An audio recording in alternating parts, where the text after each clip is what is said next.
Oi. Boa noite! Deixa eu ajustar aqui o celular. Bora! E aí, tudo bem? Tudo ótimo, vovô, e você? Tá tudo ótimo também. É um grande prazer conversar com você. Ai, o prazer é meu. Fazia tempo que a gente estava querendo bater esse bate-papo com o senhor. Nós do Vegas em Ação curtimos muito o Instagram do Vovô Vegano. Sim, Como muito é que eu bem. te chamo, vovô? É porque eu vejo o senhor e eu falo vovô, vovô, mas você prefere como? José Matos ou Vovô Pode, Vegano? pode, tanto faz. Como você achar melhor, não precisa me chamar de senhor. Certo, As, as minhas netas de 3 anos, 11 anos me chamam de você. combinado. Vovô, então vamos começar, se apresente, né? Eu sempre começo com a apresentação, para quem ainda não te conhece, ter a oportunidade de saber quem é José Matos. Vou ligar uma luz aqui e acabou. Eu tinha uma luminária aqui, mas ela tá, acho que ela não está. Ah, acendeu. Está melhorando um pouquinho aqui a Melhorou um pouquinho. iluminação. Muito bem. Meu nome é José Matos, eu sou arquiteto e contador de histórias. E quando eu tenho 74 anos, quando eu tinha 60, desculpe, quando eu tinha 50 anos, eu assisti a uma palestra num centro espírita aqui no Rio de Janeiro chamado Ramatiz. Eu não era espírita e continuo não sendo, mas eu gostava de ir às reuniões lá. Eram reuniões ótimas, eles falavam sobre coisas boas, enfim. E uma reunião a que eu fui era sobre o grande erro da humanidade em se alimentar com animais. E eu fiquei impressionado. Na realidade, eu já pensava nisso antes. Mas pensava, puxa, é certo matar um animal. Mas pensar e passava, porque nós somos criados com esse padrão de crença que o animal existe para ser morto e para nós comermos e tal. Então eu pensava, mas nunca pensava profundamente nisso. Mas naquela tal reunião, que foi há 24 anos, é, é, eu pensei muito e o palestrante sugeriu que nós lêssemos um livro chamado Fisiologia da Alma, do Ramatiz. Eu comprei o livro lá mesmo e quando eu comecei a ler, logo nas primeiras páginas, eu resolvi parar de consumir todos os tipos de carne. E parei de um dia para o outro. Porque nesse livro, Fisiologia da Alma, o Ramatiz fala cruamente sobre o assunto, de uma forma assim que não tem como continuar comendo. Enfim, infelizmente, nesse livro, ele dizia para a gente substituir a carne por ovos e leite. Eu passei consumindo ovos e leite durante 16 anos. Durante esses 16 anos, eu nunca conheci nenhuma pessoa ovolacto vegetariana e muito menos vegana. E, para mim, nunca me passou pela cabeça que haveria algum problema em consumir leite, ovos. A gente não precisa matar a galinha para pegar os ovos, não precisa matar a vaca para tirar o leite. Mas há 8 anos, eu conheci umas pessoas veganas pelo Facebook e conheci pessoalmente num arraiá vegano, que foi o primeiro evento, uma festa junina vegana. Primeiro evento vegano a que eu compareci. E eu achei aquilo um espetáculo.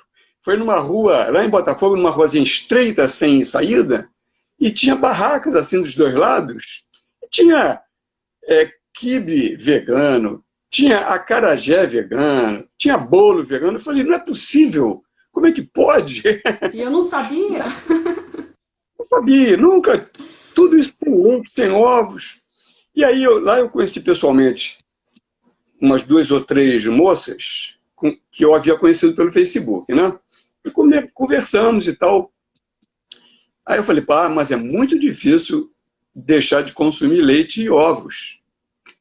Aí elas falaram, olha, então você procura no YouTube por indústria do leite, assiste lá uns 2 ou 3 videozinhos curtos e depois faz o mesmo com a indústria dos ovos. Bom, eu fiz isso. Acho que eu fiz no dia seguinte. E quando eu vi aqueles vídeos pequenos mostrando como é a produção de leite e como é a produção de ovos, eu parei de consumir leite, queijo e ovos de um dia para o outro. Nada de transição. Não tem como fazer transição depois que você vê a crueldade que existe na produção de leite e de ovos. É claro, eu estou falando, não tem como haver transição. Para mim, cada pessoa é um caso. Tem pessoas que não conseguem largar o queijo, principalmente, e os ovos. O queijo, dizem que tem uma substância que é meio viciante e tal. Mas, para mim, não é que tenha sido difícil, mas eu não podia mais comer. Não podia, sabendo da forma como o leite é produzido. Então, eu parei. No início é complicado, né? Porque eu, de vez em quando, ia a uma pizzaria com os amigos e eu já não comia carne de jeito nenhum. Na época, havia 16 anos. 16 anos. Mas aí eu pedi uma pizza marguerita ou coisa assim, enfim. E aí, para ir numa pizzaria agora, não tinha mais como ir, porque comer uma pizza sem mussarela, isso é muito ruim, não é? Eu sei que eu me virei, eu dei um jeito, cheguei a comer mesmo, em alguma pizzaria que eu fui com amigos, né? Eu cheguei a pedir uma pizza sem mussarela e só com tomate, espinafre, rúcula e sei lá mais o quê. E a gente vai se adaptando, enfim. Foi assim. E há 8 anos, então, eu me tornei vegano. Muito bom, vovô. E isso é uma grande inspiração, porque as pessoas muitas vezes usam a justificativa, né? De, não, mas eu já tô a cidade, já tenho 30, 40 anos, não tem mais, né, não adianta mais, eu não vou mais fazer a diferença, né? E você é uma grande inspiração, né? Porque o senhor usa as redes sociais justamente fazendo seu ativismo, né? E tem milhares de seguidores. Então eu vejo que você transforma, é capaz de transformar a vida de muita gente, né? Inclusive meu pai está aqui na live e meu pai e minha mãe estão nessa transição. Eles não conseguiram fazer totalmente, mas estão na transição. E eu falei, pai, por favor, assista a live hoje, porque você precisa conhecer o vovô. E essa questão de tudo é questão de hábito, né, vovô? Porque é o seguinte, eu também, depois que assisti, foi exatamente assim, a documentários, eu decidi parar. Então eu também não tive a transição. Essa parte do leite é difícil mesmo. A gente fica muito viciado no pão, né, no misto quente, né?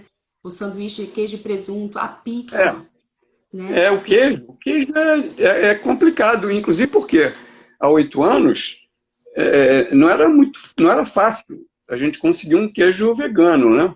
Depois começaram a aparecer, aqui no Rio tem a Superbom, que faz queijo vegano. Aliás, há muito tempo eu não compro. Aliás, há muito tempo que eu não como queijo. Quando eu vou nas feiras veganas, aí eu costumo comprar algum queijo vegano, algum requeijão vegano e tal. De vez em quando eu compro esse da Superbom, qualquer supermercado que vende.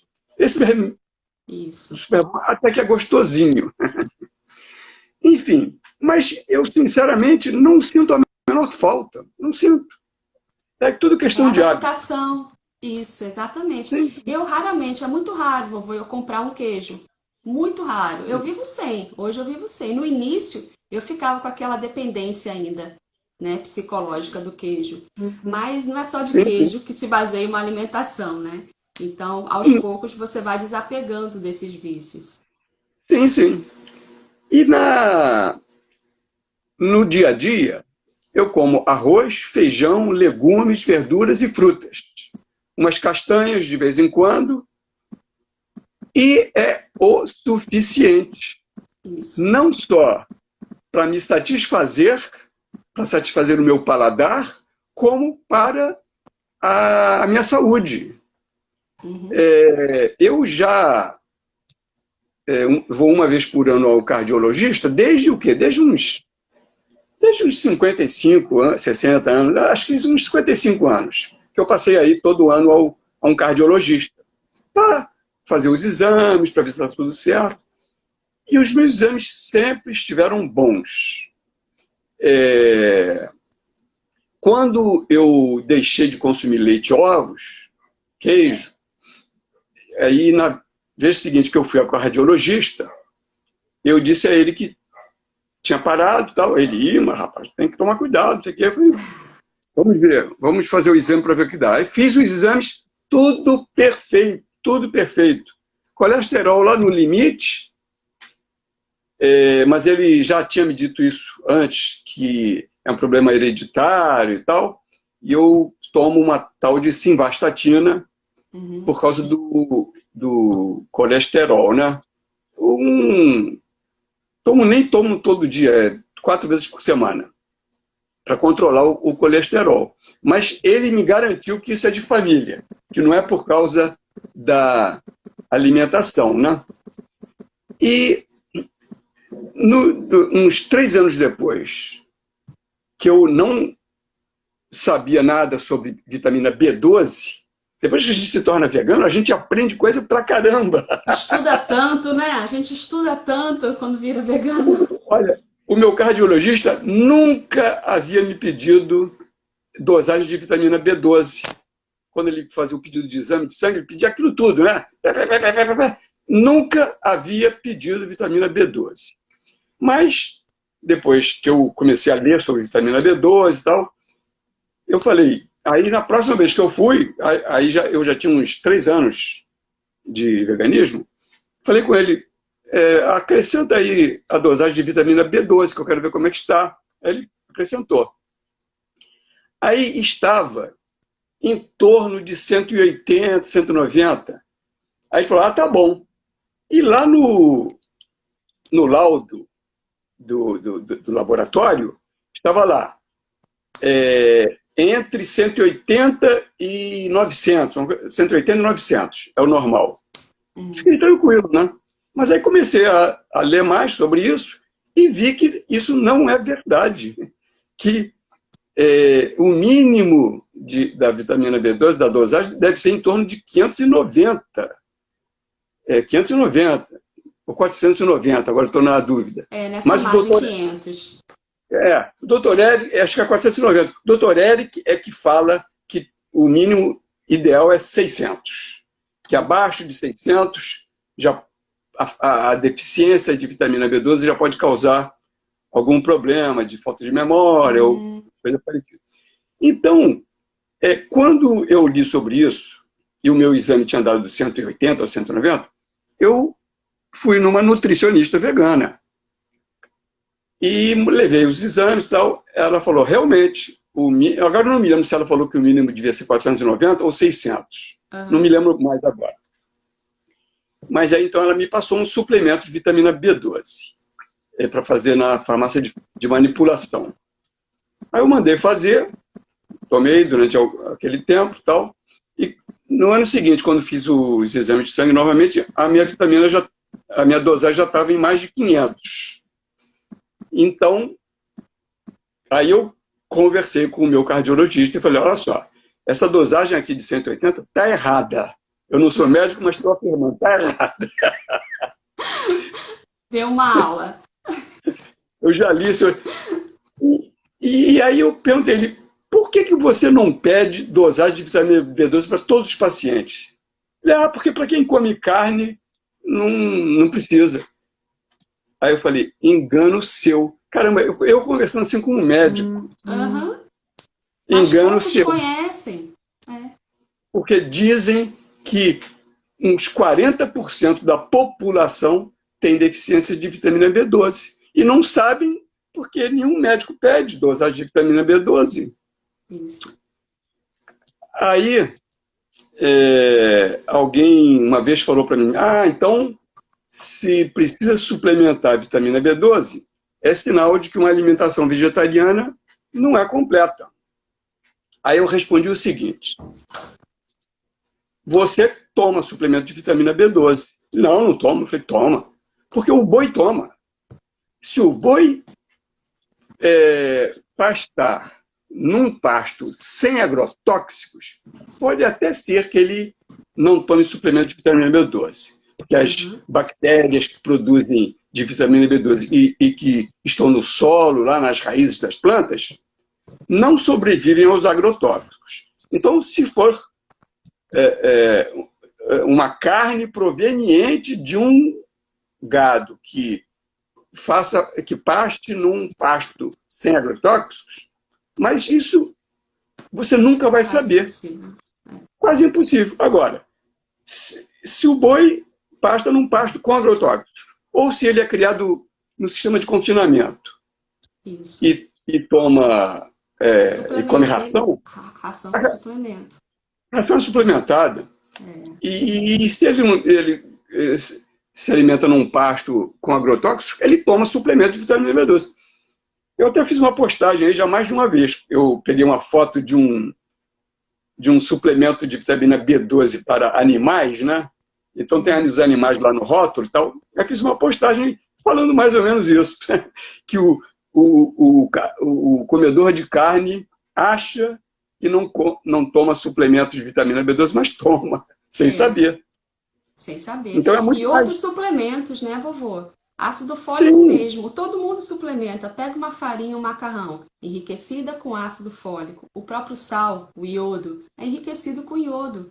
Né? Então a gente não pode usar essa desculpa da B12 para não adotar uma alimentação vegetariana estrita e assumir o veganismo, né?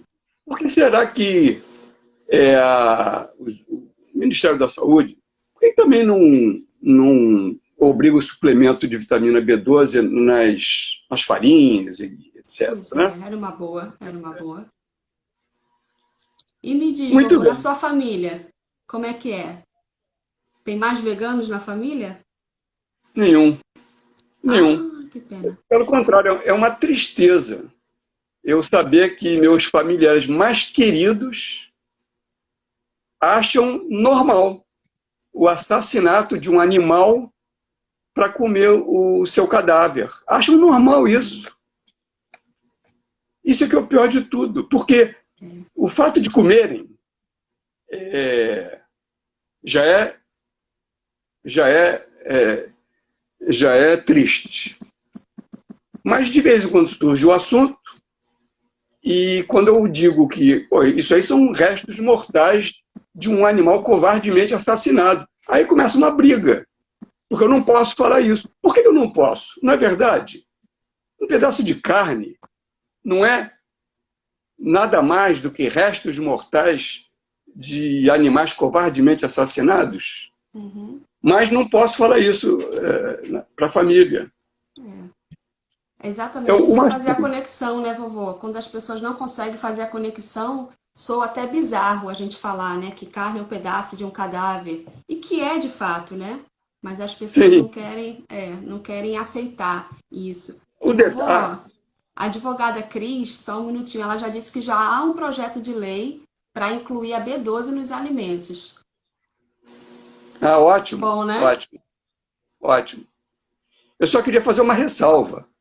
Eu não saio por aí dizendo que carne nada mais é do que restos mortais, etc. Isso eu não saio por aí dizendo. Eu só falo isso quando me provoca.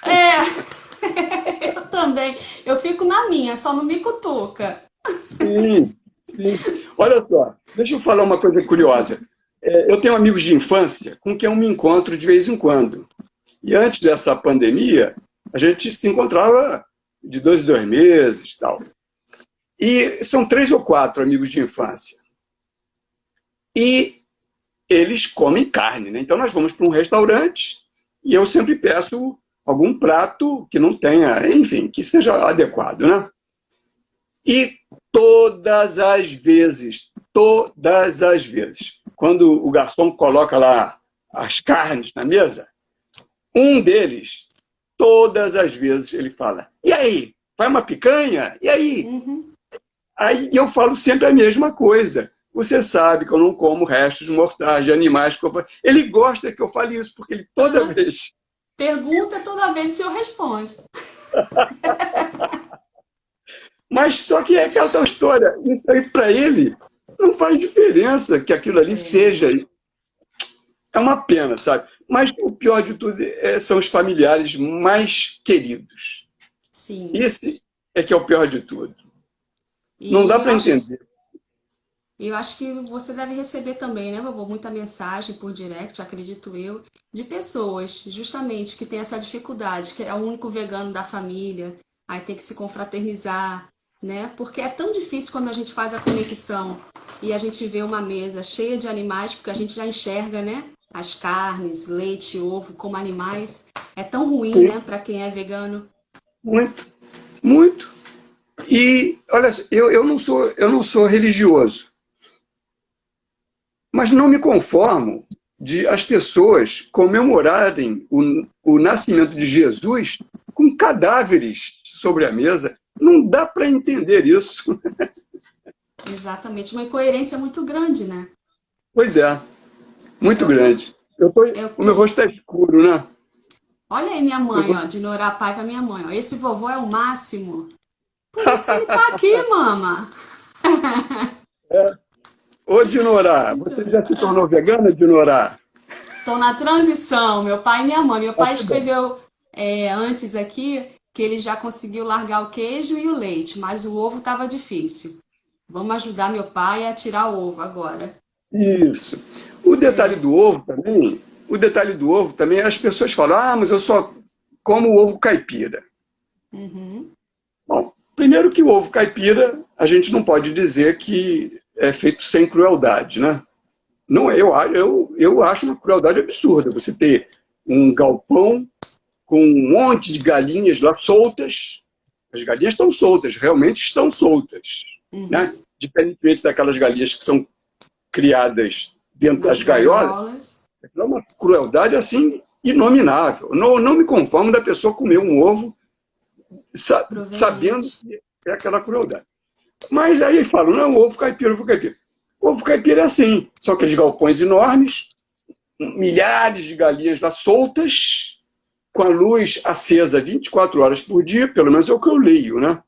Para 24 horas estimular a para estimular a ovulação, né? produção de ovos. A produção de Só ovos. o fato, só o fato de as galinhas, tomarem hormônios lá para produzirem muito mais ovos do que a natureza determina, só isso já é Uhum. uma crueldade absurda. Pode criar solta à vontade.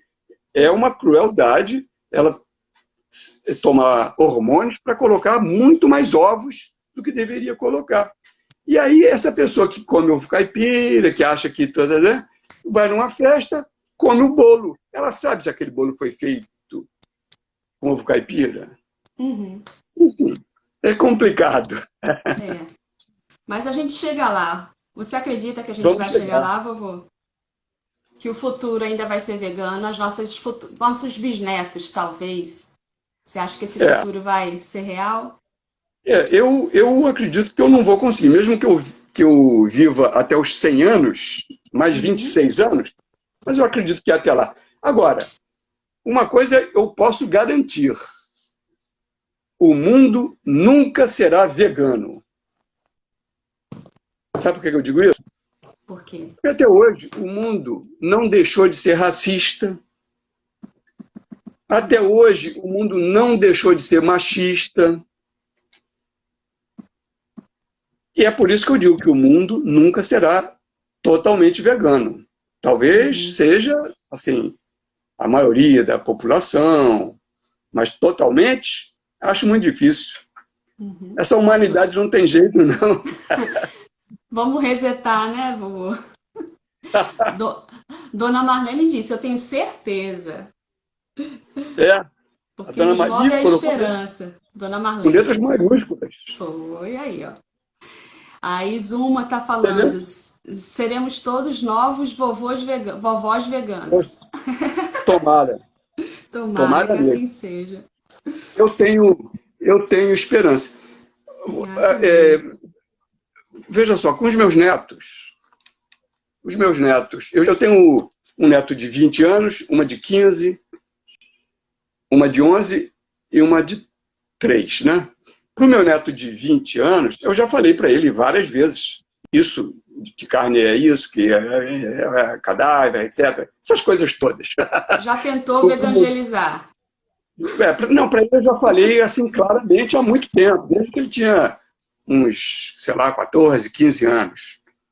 Mas para minhas netas, eu nunca falei assim a verdade, digamos assim, nua e crua. Nua, crua, nunca. Sempre que elas perguntavam, quando eram menores, e quando a de 3 anos, se um dia ela vier me perguntar também, né, eu vou responder a mesma coisa. Sempre que a Amanda e a Letícia me perguntavam, por que você não come carne? Eu falei, porque eu não gosto. Eu não podia dizer para elas, é porque carne são restos mortais de animais covardemente assassinados. Não podia dizer isso para elas, né?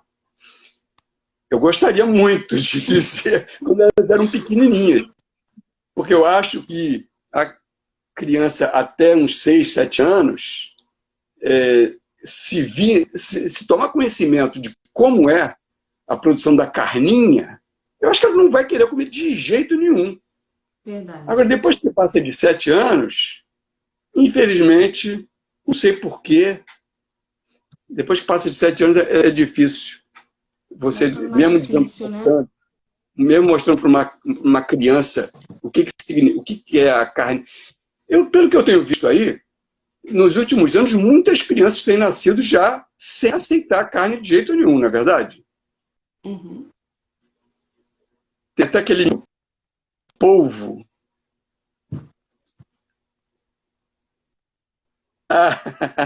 A Lu Pires, é isso? Está lendo? Você leu aí? Quero saber se o vovô é o único influencer blogueiro da família e os netos dele acham. Pois é, Lu, eu já falei sobre isso um pouquinho antes, que infelizmente eu sou o único vegano da minha família. E é uma tristeza absurda isso, ver os meus familiares mais próximos não se sensibilizarem com o fato de que a produção de leite, ovos e carnes é de uma crueldade inominável. É uma crueldade inominável. Mas, infelizmente, os meus familiares não acham.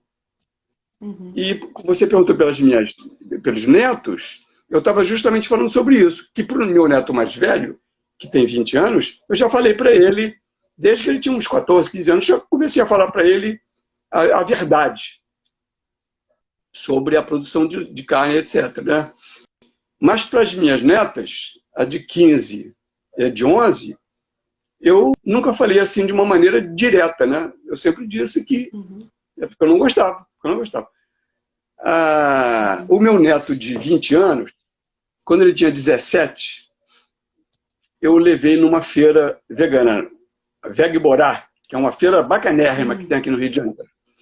Eu até já fui jurado lá dessa feira, porque em novembro, todo ano em novembro, a Vegborá elege os melhores do ano. Melhor hambúrguer, melhor coxinha, melhor bolo, melhor sobremesa, melhor isso. Acho que são 10 categorias. E são 8 categorias. Agora eu me lembrei bem pelo seguinte, porque aí eles põem 4 jurados para eleger o melhor bolo, melhor isso, melhor aquilo, e outros 4 jurados para eleger os outros 4 produtos. Né? E em 2018, me convidaram para ser um dos jurados. Né? Caramba, eu comi pra caramba, eu não aguentava mais. Eu tinha que provar, né? Cada um tinha que provar aquilo tudo. Que trabalho Mas, bom! Em 2017, muito bom. Mas em 2017, e o Ricardo Laurino em 2018, né? Foi o mestre de cerimônias. Em 2019 ele foi também. Mas em 2017, voltando, levei o meu neto Pedro, que na época tinha 17 anos, ao VEG Borá, nessa edição de melhores do ano e tal. Aí eu falei, o que você quer comer? Aí, Pedro, quero um hambúrguer. Aí fui lá numa barraca, comprei um hambúrguer, conhecia, né? Já tinha comido muito e tal, daquele hambúrguer em outras feiras. Aí comprei um hambúrguer para ele, um hambúrguer eu acho que era de grão de bico, se não me engano, com um queijo vegetal, um molho delicioso e tal. Aí comprei, cortei metade. Come só metade, outro como a outra. Eu cortei, pedi para cortarem, né? Aí você come metade, outro come metade, porque tem outras coisas para comer aí, tem muita coisa. Tá bom, tá legal. Aí quando ele deu a primeira mordida, começou a comer, ele falou: vô, é o melhor hambúrguer que eu já comi em toda a minha vida. Ai, que delícia. Quer dizer, o detalhe do gosto e tal não é do hambúrguer propriamente dito. É do molho, de tudo, enfim, do conjunto. O tempero que se coloca. Tudo. E os empreendedores veganos, os pequenos empreendedores veganos dessas feiras, todos eles capricham. Olha, eu não sei dizer qual o melhor que eu já comi. Já comi de várias marcas. A minha neta, de 15 anos, quando ela tinha 13, eu levei. Foi a minha filha e as minhas netas. Fomos também numa outra feira vegana. A minha neta de 15 anos, mesma coisa. Quando comeu o hambúrguer vegano, ela não me lembro se ela... Eu acho que ela não disse que é o melhor que ela comeu na vida inteira, não. Mas eu acho que ela disse: vovô, que hambúrguer delicioso! Esse, eu me lembro bem, era de soja, era um hambúrguer de soja. Mas também com queijo vegetal, aqueles molhos maravilhosos e tal. Adorou. Mas, infelizmente, o meu neto, depois comeu coxinha de jaca, comeu mais, adorou tudo. Mas, infelizmente, continuou comendo carnes, etc. Porque é a porcaria do padrão de crença que todos nós temos desde que nascemos, e vem aquele padrão de que... E ninguém quer sair da sua zona de conforto, né? A palavra-chave é essa, zona de conforto. O mais difícil é isso, as pessoas quererem sair da zona de conforto.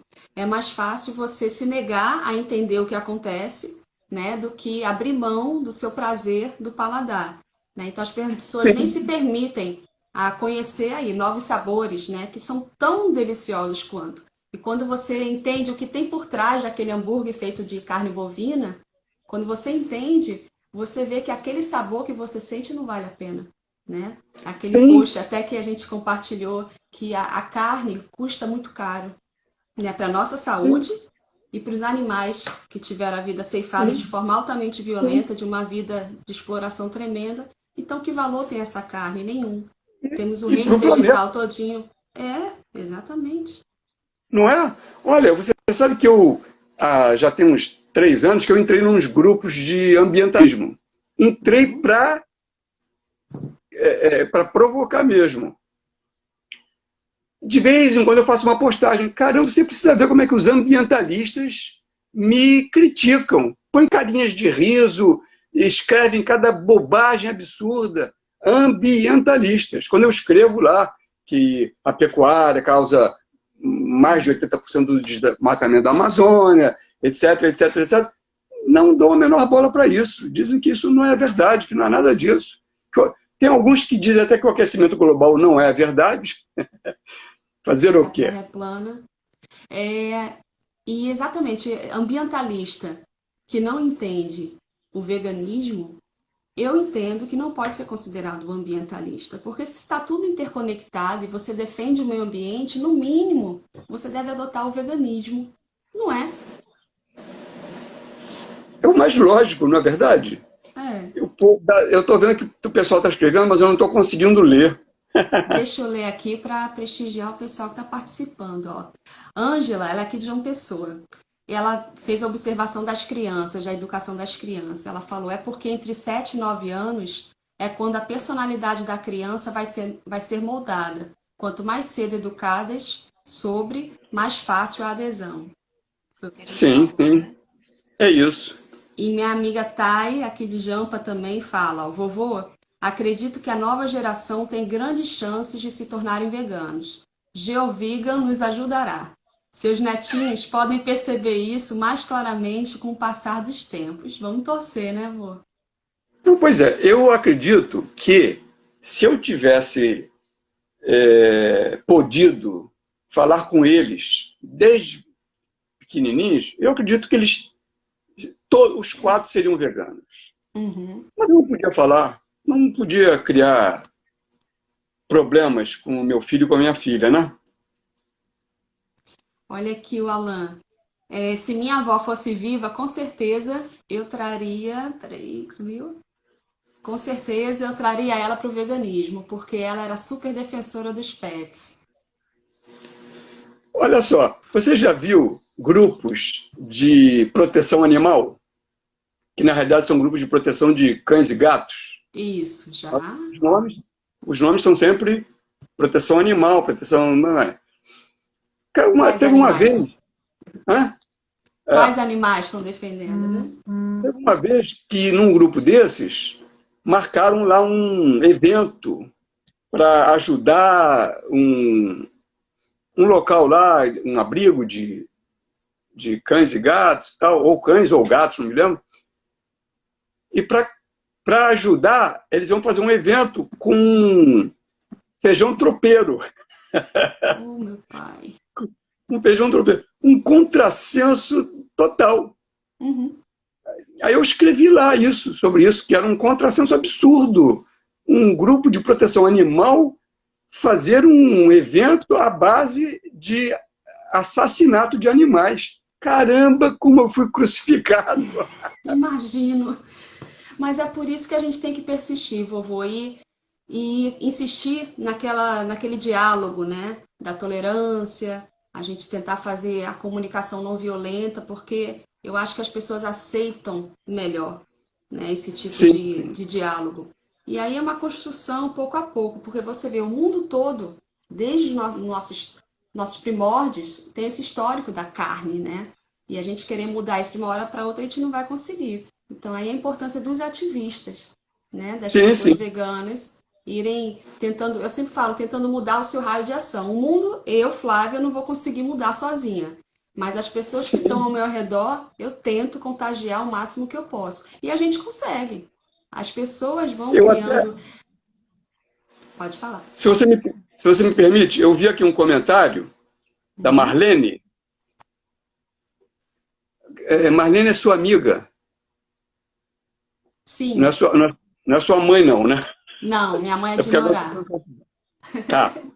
Então, a Marlene escreveu assim: acredito que para fazer a mudança precisamos amar de verdade esses animais. Sem isso fica difícil. Eu discordo da Marlene. Nós não Uhum. precisamos amar os bois, as vacas, os porcos, os peixes. Não precisamos amar. Precisamos respeitar. Isso. Respeitar. E é um dever legal isso, está na nossa Constituição. É constitucional. Garantir o bem-estar de todos os animais, a dignidade, sem crueldade. Então é obrigação de todo mundo respeitar. E você, Flávia, Oi. como é o seu ativismo? Vovô, é o seguinte, eu me tornei vegana há 3 anos, por influência da minha irmã, que já era vegana há mais tempo, e eu nunca tinha feito essa conexão. Ela ia lá para casa dos meus pais, sendo vegana, e eu nunca tinha me sensibilizado com a causa. E aí, depois de uma conversa com ela em Mas ela falava? 2017, não, ela não fazia ativismo, não, não ficava pregando, não.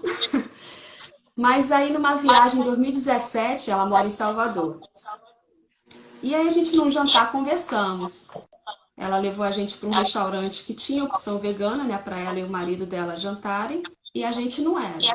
E aí, eu pedi carne, vovô, maior gafe do mundo. Ela é uma vegana nata e eu pedi carne. Eu, meu marido e minha filha pediu peixe. Depois a gente se arrependeu tanto. Gente, como é que a gente faz uma coisa dessa? Que indelicadeza. Enfim, foi nessa conversa, nesse jantar, que ela começou a falar mais e eu me interessei mais. Pronto, ela me recomendou alguns documentários. A gente voltou para João Pessoa, já decidido que queríamos virar vegano.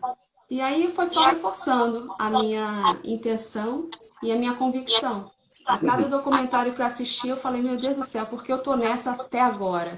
E aí, eu e minha família mudamos. Minha filha de 11 anos mudou junto comigo. Hoje ela tem 14.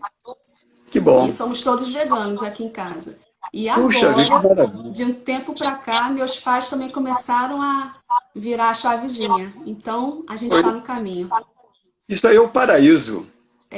Amém, Senhor. E, e o meu ativismo aí, pronto, é quando você se torna vegano, né, vovô? A gente fica se sente meio que na obrigação de educar as pessoas, né? Sim, Você tá sim. me ouvindo bem, vovô? Que eu tô ouvindo minha voz Ouça, daqui, tá ótimo, tá bom? Então vamos lá. tá E ótimo. aí, E você, e aí, tá me ouvindo bem? tô. Sim, Lu. Meu esposo é vegano. Ele se tornou vegano. Então, meu marido e minha filha são veganos. Que ótimo.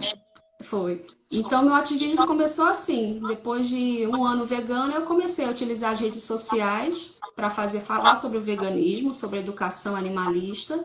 E estou ficando cada vez mais forte nisso, estudando muito, participando de grupos de estudo com professores em direito animal. E eu também participo de grupos aqui em João Pessoa, de ativismo de rua mesmo.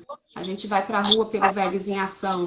A gente já fez o Natal Verde, vovô, ano passado, que é justamente aquele questionamento. A gente montou uma ceia na orla da praia, no ponto turístico, e conversávamos com as pessoas sobre a importância de se fazer uma ceia de Natal com vida, sem precisar utilizarmos animais mortos na ceia de Natal, que era uma grande incoerência, e a gente conversava e oferecia alimentos veganos para as pessoas. E foi assim, maravilhoso. As pessoas não conhecem mesmo a realidade de uma alimentação sem animais. E participo de outros grupos de ativismo também. Tudo Que em prol bom, do veganismo e da libertação animal. E aí é assim. E que a gente bom. acaba conhecendo pessoas maravilhosas, né, nesse mundo. A rede social uniu muita gente. E nessa Isso. pandemia, nossa, eu conheci muita gente através das lives, né? A gente consegue conversar agora. Quando é que eu ia conseguir conversar com você, né? E isso É. tá ficando mais fácil. Então, o veganismo só me trouxe benefícios em todos os sentidos.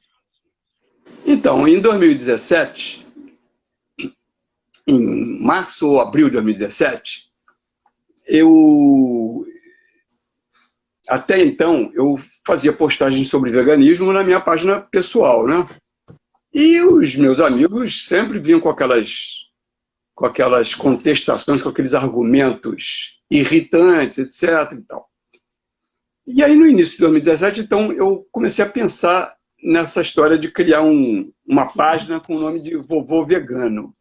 Aí É muito bonitinho. comecei a pensar, e aí falei, vou ter um neto vegano de uns 6 anos e tal. Parará. Aí comecei em março ou abril de 2017. E eu no início, eu colocava umas conversas fictícias entre o vovô vegano e o netinho. O netinho não era vegano no início. No início não era. Mas ele perguntava, vovô, por que você não come carne? Aí eu explicava de uma maneira de um avô falando para o neto, né? Sem essa crueza, né? Sem essa crueza que dá vontade da gente falar sempre, né? Mas, então... E aí, aí vovô, mas bobo, aí na outra postagem, vovô, por que você não toma leite? Para tomar leite não precisa matar a vaca? Aí explicava por quê, parará, numa linguagem assim de avô para o netinho de 6 anos. Parará, tio, tio, tio.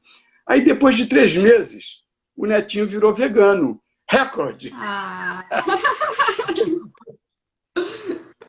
que massa. E a mãe, os pais, fictícios também, né? Claro. A minha filha fictícia e o meu genro eram contra e tal, principalmente por causa da saúde e tal. Uhum. E aí falou, não, fala para sua mãe levar você numa nutricionista e tal. Aí foi, enfim, aí com o tempo foi aumentando. Aí depois de mais uns 2 ou 3 meses, a mãe também virou vegana. E depois de mais alguns meses, o pai virou vegano. Enfim, e eu fui criando várias conversas desse tipo, né? Até hoje eu crio, mas no início eu criava mais desse tipo de conversa. E entremeava com outras postagens sem ser assim, uma conversa, né? Uhum. Outras postagens. E aí, para minha grande surpresa, o número de seguidores foi aumentando. Foi aumentando. A facilidade no Facebook de aumentar assim, o número de seguidores é porque tem vários grupos veganos. E logo há 3 anos, quando eu comecei a fazer isso, toda a postagem que eu fazia na página do Vovô Vegano, eu compartilhava em 3 ou 4 ou 5 grupos, né? Tinha um grupo lá, tinha 50 mil seguidores, outro tinha 20 mil, outro tinha 2 mil. Mas, enfim, então, muitos veganos começaram a tomar conhecimento do Vovô Vegano. Por isso que na quantidade de seguidores foi aumentando rapidamente. Nos primeiros 12 meses, a página chegou ao final de 12 meses com 12 mil seguidores. Quer dizer, uma média de 1.000 por mês. Muito Depois bom. a média mensal foi caindo, foi caindo. Hoje a página está com em torno de 19 mil seguidores no Facebook.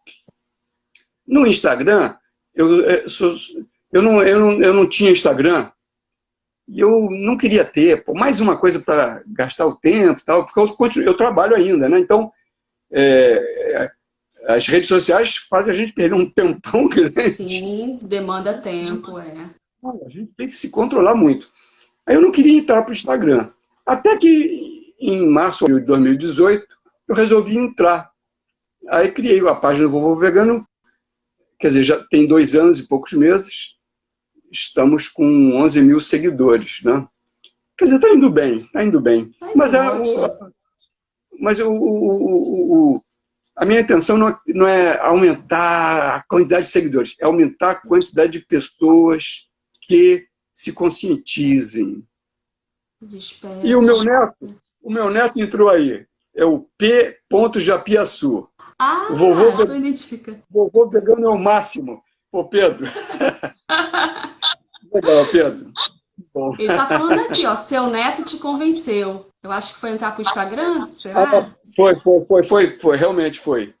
É verdade, Pedro, eu estava me esquecendo de perguntar. Obrigado, hein, Pedro. Agora eu tenho que convencer você, né, ô Pedro? Muito bom. É pena que não dá para ler todas as mensagens, né? Às vezes passa e a gente perde. Agora as pessoas estão elogiando demais você, vovô. Dizendo que vovô sabe das coisas, vovô é o máximo. Só elogios aqui, muito bom. Essa aí, a Lúcia que escreveu Zé Maravilhoso, a Lúcia Moraes. A Lúcia Moraes também é contadora de histórias, né? É uma grande contadora de histórias. E como é que funciona, vovô, a contação de histórias? Fala da Lúcia e fala do seu trabalho também? Então, deixa eu falar rapidamente sobre a Lúcia. Lúcia Moraes. No ano passado, a Lúcia Moraes e o namorado dela, eu acho que é namorado, eles fazem um trabalho maravilhoso, um trabalho social bacana. E eles tinham uma casa de cultura, numa comunidade lá em Uaíba, lá no subúrbio, longe e tal, um lugar pobre, né? Uma comunidade. Eles fizeram um centro cultural sem dinheiro. Eles se viraram lá. O Adilson fez umas propagandas para o Banco do Brasil, ganhou uns trocados lá, fez uma casinha lá de, sei lá, 4 metros por 5, uma coisa assim. centro cultural, um negócio maravilhoso. Um dia, a Lúcia Moraes me falou para mim, Zé, você não quer ir lá contar histórias para as crianças e fazer um lanche vegano? Eu falei, claro que eu quero. Claro que sim. Foi um espetáculo. Tinha umas 15 crianças, estavam com as mães, e por isso eu falei à vontade. Eu não falei assim tão cruamente, né? Mas falei porque a gente não deve tomar leite, beber leite. Enfim, foi bacana. Preparamos um lanche vegano lá, foi um espetáculo. Eu estou falando rapidamente porque o nosso tempo está acabando. Tá. A contação de histórias é o seguinte. Eu entrei para esse mundo da contação de histórias com 60 anos. Antes, é claro, eu já contava histórias para os meus filhos, quando eles eram crianças, para os meus netos. Mas, quando eu tinha 60 anos, em 2006, eu fiz uma oficina de contação de histórias com a Bia Bedran. A Bia Bedran, muito conhecida aí, fiz uma oficina e gostei. E, ao mesmo tempo, eu soube de uma ONG que era para contação de histórias em hospitais, para crianças e adolescentes hospitalizados. E eu falei, vou fazer um trabalho voluntário. Aí, no final de 2006, em dezembro de 2006, eu me inscrevi. Nos primeiros meses de 2007, participei do treinamento, junto com mais, sei lá, umas 100 pessoas, e entrei para a Associação Vive e Deixe Viver, que é uma ONG que atua em vários estados do Brasil, a sede em São Paulo, e aqui no Rio, a Vive e Deixe Viver é representada pelo Instituto Rio de Histórias, que é dirigido pela Regina Porto, minha grande amiga Regina Porto. E, então, em 2007, comecei a contar histórias em hospital para crianças e adolescentes. Ou seja, já tem 13 anos que eu participo desse trabalho. E é um trabalho que é sensacional, é gratificante para a gente entrar numa enfermaria com as crianças lá, com algum tipo de doença, e contar histórias. É um espetáculo, é ótimo, faz mais bem para a gente do que para elas. É verdade. Mas para elas faz um bem também, porque eles chamam de humanização hospitalar. É um trabalho que as crianças, por alguns minutos pelo menos, saem daquele ambiente hospitalar, viajam. Agora, fora isso, eu conto histórias para adultos também, em ocasiões, em alguns eventos, tal. E conto para crianças também em outras situações, em escolas públicas, em algumas escolas particulares também, às vezes eu vou, e eu gosto muito de contar histórias. Olha, eu já contei histórias em muitos eventos para adultos. E conto histórias não infantis, mas conto histórias infantis também, para adultos. E eles adoram. E eu já escrevi algumas histórias. Já escrevi algumas histórias baseadas, inclusive, em músicas, né? Tem umas histórias que eu escrevi, e já contei muitas vezes, é baseada na cantiga, na Terezinha de Jesus, né? Cantiga popular, e na Terezinha, do Chico Buarque, O Primeiro Me Chegou. Então eu escrevi uma história, aliás, todas as 5 ou 6 histórias que eu escrevi, baseadas em músicas, são assim. O texto é entremeado com a letra da música, mas de forma que é uma sequência, sabe? É uma sequência. E elas têm feito sucesso. Que legal. Aqui estão dizendo que o senhor é o melhor contador de histórias do mundo. Estão dizendo aqui. Acho que foi Lúcia. Está lá atrás. Deve ter sido a Lúcia. A Lúcia é minha puxa-saco. A Lúcia é uma contadora de histórias maravilhosa. Por pena que o tempo está terminando. Então, vamos fazer o seguinte, vovô. Deixe uma mensagem final para aquelas pessoas que estão aqui com a gente. Muitas são veganas, que eu vejo entrando aqui, mas muitas também não são. E o que você pode deixar para elas nessa noite, para elas dormirem pensando no que o vovô disse? Bom, eu gostaria muito que essas pessoas que eu já vi aqui, ó, o Chico Greg. Chico Greg é o Francisco Gregório. O Chico Gregório é o papa da contação de histórias. Ele é um pouco mais jovem do que eu, mas ele tem uma barba branca comprida. O Francisco Gregório é o papa da contação de histórias. Se você entrar no Facebook aí, procurar lá Francisco Gregório, você vai ver que ele é adorado. Ele é ótimo. Meu grande amigo Francisco Gregório. Eu não vi se a Regina Porto entrou aí. Ou a Cecília Gopfert, que é minha amiga, minha grande amiga também. Infelizmente, meus amigos e minhas amigas, eu não estou conseguindo ver todo mundo aqui que está passando. Então, me perdoem quem não... Se eu não falei o nome de algum. Mas agora eu vou falar especialmente para o meu querido neto Pedro e para os meus amigos, a todos os meus amigos que ainda não são veganos. O que falta para vocês se tornarem veganos? Vocês já sabem da crueldade que existe na produção de leite, de queijo, de ovos e de carnes. Vocês já sabem disso. Vocês são pessoas boas, são pessoas de bom coração. Eu também era de bom coração, quer dizer, eu era. Eu continuo sendo.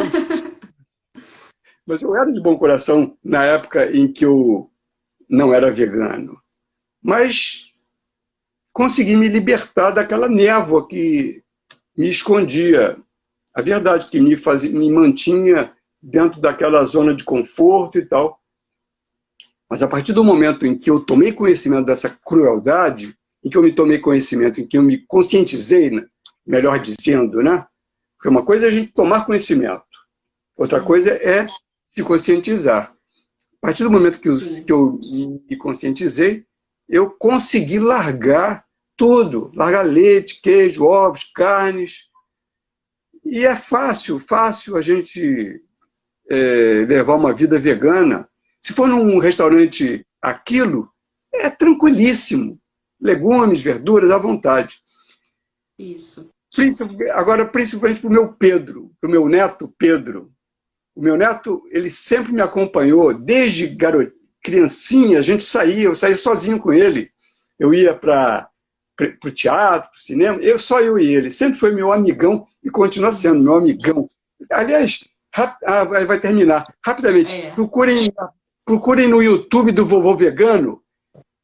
Vovô Vegano conversa com seu neto não vegano. É uma coisa assim, agora eu me esqueci. Vamos lá no YouTube, Vovô Vegano. É isso, eu acho que já vai acabar, infelizmente. 30 segundos. Vovô, muito obrigada, foi maravilhoso, todo mundo adorou. Eu agradeço demais por você ter aceitado o nosso convite, viu? E acho que foi seu neto que botou aqui, Pedro, que hábito é difícil, mas hábitos não são necessidades. Né, vovô? Vai terminar. É verdade, é verdade. É isso aí. E vamos lá, contem com a gente. Obrigada. Muito obrigado.